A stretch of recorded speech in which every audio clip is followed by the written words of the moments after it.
ഓം നമോ വിരാട് വിശ്വബ്രഹ്മണേ നമ. എല്ലാവർക്കും ശുഭദിനം. ഞാൻ ഷിജു ആചാരി പവനൂർ വിശ്വബ്രഹ്മ സമൂഹ മഠത്തിൻ്റെ കർമാചാര്യനാണ്.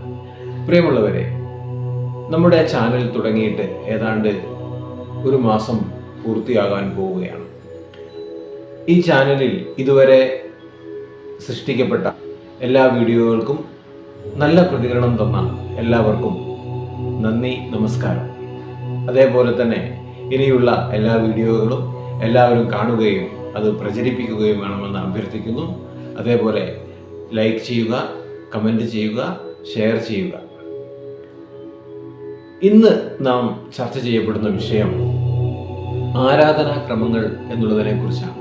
നമുക്കറിയാം, നാം എല്ലാവരും ആചാരാനുഷ്ഠാനങ്ങളിൽ കൂടി ജീവിക്കുന്ന ആളുകളാണ്. ഇന്ന് പൊതുവെ നമ്മൾ കണ്ടുവരുന്ന ആരാധനാക്രമങ്ങൾ എന്തെല്ലാമാണ്? നമുക്കറിയാം, പ്രധാനമായും നമ്മൾ ആരാധിക്കുന്നത്, അതിൻ്റെ ക്രമത്തിലേക്ക് വരുന്നത് പൂജകളാണ്. നമുക്കറിയാം, ക്ഷേത്രങ്ങളിൽ പൂജകൾ നടത്താറുണ്ട്. അതേപോലെ തന്നെ നമ്മുടെ വീടുകളിൽ പൂജകൾ നടത്താറുണ്ട്. പൂജകൾക്കനുസരിച്ച് നമ്മൾ ചില ഹോമാദി കാര്യങ്ങളൊക്കെ ചെയ്യാറുണ്ട്. അപ്പോൾ ഈ പൂജകൾ എന്ന് പറയുന്നത് ചില വിശുദ്ധ മന്ത്രങ്ങളും സ്തുതിഗീതങ്ങളും അടങ്ങിയിട്ടുള്ളതാണ്. അതായത് വേദങ്ങളിൽ പറഞ്ഞിരിക്കുന്ന വേദോപാഖ്യാനങ്ങൾ, അതേപോലെ തന്നെ വേദമന്ത്രങ്ങൾ തുടങ്ങി ഉപയോഗിച്ചുകൊണ്ട് നമ്മൾ നടത്തുന്ന ഒരു ആരാധന പ്രാർത്ഥന സംവിധാനമാണ് പൂജകൾ എന്ന് പറയുന്നത്. പൂജകൾ കൃത്യമായി ചെയ്യുന്നത് അത് വേദ അധ്യയനങ്ങൾ നടത്തിയ പൂജ കാര്യക്രമങ്ങൾ പഠിച്ചിട്ടുള്ള ആളുകളാണ് അത് നടത്തപ്പെടുന്നത്. ഒരാൾക്ക് വേണ്ടി അല്ലെങ്കിൽ ഒരു കൂട്ടം ആൾക്ക് വേണ്ടി മറ്റൊരാളാൽ നയിക്കപ്പെടുന്നതാണ് പൂജകൾ എന്ന് പറയുന്നത്. സ്വയമേവ പൂജകൾ ചെയ്യുമ്പോഴാണ് അതിന് മറ്റു പല പേരുകളുമാണ് പറയുക. അതാണ് ഗുരുതി അല്ലെങ്കിൽ ബലി എന്നൊക്കെ പറയുന്നത്. അപ്പോൾ നമ്മൾ ഇന്ന് ചർച്ച ചെയ്യപ്പെടുന്ന ഒന്നാമത്തെ വിഷയം പൂജ എന്നുള്ളതാണ്. ആ പൂജ ചെയ്യപ്പെടുന്നത് മറ്റൊരാളാണ്, അത് മറ്റൊരാൾക്ക് വേണ്ടി ചെയ്യപ്പെടുന്നു എന്നുള്ളതാണ്. അതായത് നമുക്ക് വേണ്ടി ബ്രാഹ്മണ്യത്വമുള്ള അല്ലെങ്കിൽ ബ്രഹ്മത്തെ അറിഞ്ഞിട്ടുള്ള അല്ലെങ്കിൽ വേദത്തെ അറിഞ്ഞിട്ടുള്ള ആള് നമുക്ക് വേണ്ടി ചെയ്യപ്പെടുന്ന വേദമന്ത്രങ്ങളും സ്തുതിഗീതങ്ങളും ഉപയോഗിച്ചുള്ള ആരാധന പ്രാർത്ഥനാക്രമമാണ് പൂജകൾ എന്ന് പറയുന്നത്. ഇനി എന്താണ് രണ്ടാമത്തത് എന്ന് നോക്കാം. രണ്ടാമത്തത് ബലിയാണ്. ബലികർമ്മങ്ങൾ നമുക്കെല്ലാം പരിചയമുള്ളതാണ്. ബലി എന്ന വാസ്തുബലിയുണ്ട്, അതുപോലെ തന്നെ മറ്റു പല മൃഗബലികളെ കുറിച്ച് നിങ്ങൾ കേട്ടിട്ടുണ്ടാവാം. എന്താണ് ബലി എന്ന് പറയുന്ന ആരാധനാക്രമം എന്ന് പറയാം? അതായത് ദേവോത്തമന്മാരെ ആരാധിക്കാൻ വേണ്ടിയിട്ടുള്ള ഒരു ക്രമ സംവിധാനമാണ്, അല്ലെങ്കിൽ അവരെ പ്രീതിപ്പെടുത്തുവാനുള്ള ഒരു സംവിധാനമാണ് നമ്മുടെ ബലി എന്ന് പറയുന്നത്. അതായത് ഇതൊരു വഴിപാട് മാത്രമാണ്. അതായത് വഴി പോലെ സമ്പാദിച്ചതിൽ നിന്ന് അല്ലെങ്കിൽ വഴി പോലെ നാം നേടിയതിൽ നിന്ന് ക്രമമായി നമ്മൾ സമർപ്പിക്കുന്നതിനെയാണ് വഴിപാട് എന്ന് പറയുന്നത്. അത്തരത്തിലുള്ള ഒരു വഴിപാടാണ് ബലി എന്ന് പറയുന്നത്. അതായത് ഒരു കുടുംബം അല്ലെങ്കിൽ ഒരു സമുദായം അല്ലെങ്കിൽ ഒരു പ്രദേശത്തിന് വേണ്ടിയിട്ട് നടത്തപ്പെടുന്നതാണ് ബലി എന്ന് പറയുന്നത്.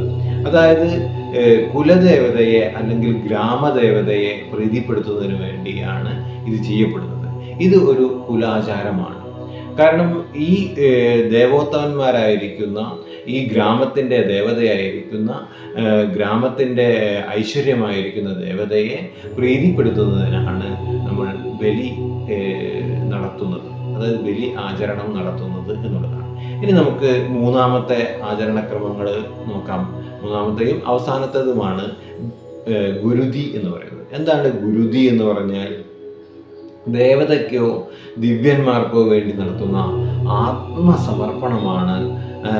അല്ലെങ്കിൽ അഗ്നി ആചരണവും പഞ്ചഭൂതാചരണങ്ങളും കൂട്ടി യോജിപ്പിച്ചുകൊണ്ട് നമ്മൾ നടത്തുന്ന ഒരു പദ്ധതിയാണ് ഗുരുതി എന്ന് പറയുന്നത്.